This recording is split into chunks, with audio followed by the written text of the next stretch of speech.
말트림프종은 점막, 연관 림프 조직에서 발생하는 림프종의 일종으로 위장에서 가장 흔히 나타나지만 눈 주위, 폐, 장 등 다양한 부위에서도 발생할 수 있습니다.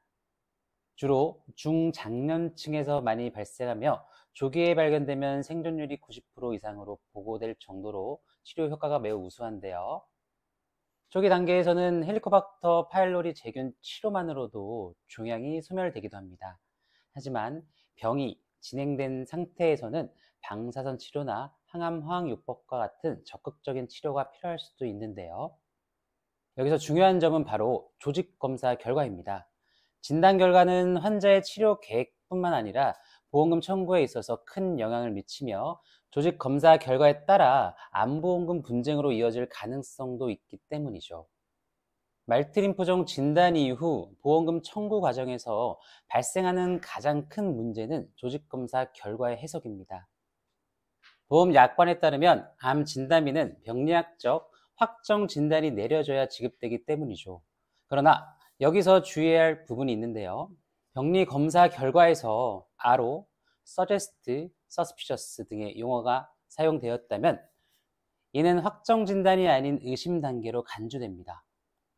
이런 경우 보험사는 환자의 조직 슬라이드를 가져가 별도의 의료 자문을 의뢰하게 되며 자문 결과에서 암으로 확정되지 않는다면 보험금 지급이 거부될 수 있기 때문이죠. 보험사가 의료 자문을 시행하는 것은 공정성을 위한 절차라고 설명하고 있지만 실제로는 환자에게 불리하게 작용하는 경우가 많습니다. 자문 결과가 확정 진단 불가로 나오면 환자는 보험금을 지급받기 어렵고 이에 대한 반박도 쉽지 않는데요. 특히 말트 림프종의 경우 면역화학 검사, 유전자 검사 등 추가적인 검사를 거치지 않고 단순히 병리학적 소견만으로 평가될 경우 지급이 거절될 수도 있고 추가적으로 시행한 검사 결과에 따라 분쟁으로 이어질 수도 있습니다. 말트 림프종과 같은 희귀암의 경우 단순히 병리 검사 결과만으로 판단하지 않고 의학적 근거와 법률적 해석을 추가로 마련해야 합니다. 예를 들어 조직 검사 결과가 확정 진단으로 보기 어려운 경우 검사 내용만으로도 부족하다면 전문가의 도움을 받아 암보험금 지급의 타당성을 법률적, 의학적으로 주장하는 것이 매우 중요한데요. 많은 보험사에서 의료 자문을 필수 절차로 삼으면서 말트림프종 진단과 관련된 암보험금 분쟁 사례가 꾸준히 증가하고 있습니다.